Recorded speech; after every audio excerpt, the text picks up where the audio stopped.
दशहरा जी सैया आइले न बाड़े अभी बहरा जी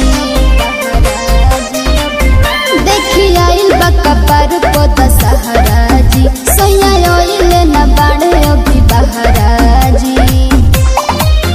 ढोली और जेंट माई के करे के पूजैया गूगल पे डालो तानी निकाल लो रुपया होई भूल चूक जवन माफ करी है मैया होई भूल चूक जवन माफ करी है मैया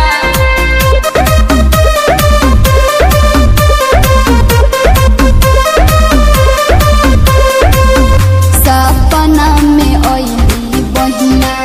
सातो भोरे भोरे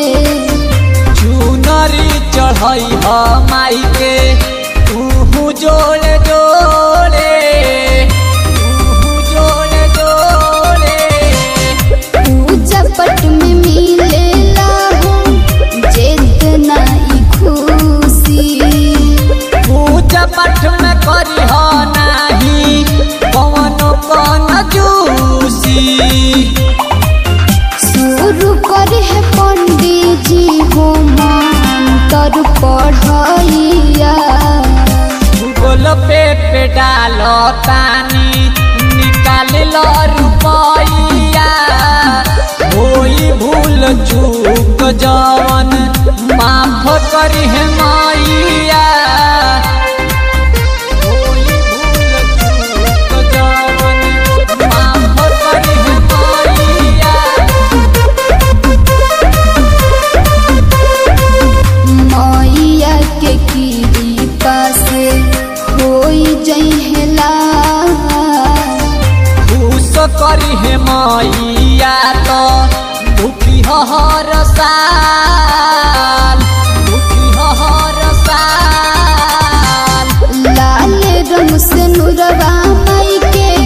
होला बड़ी खास हो देवरू रंगीला दिल को बन गईल खास हो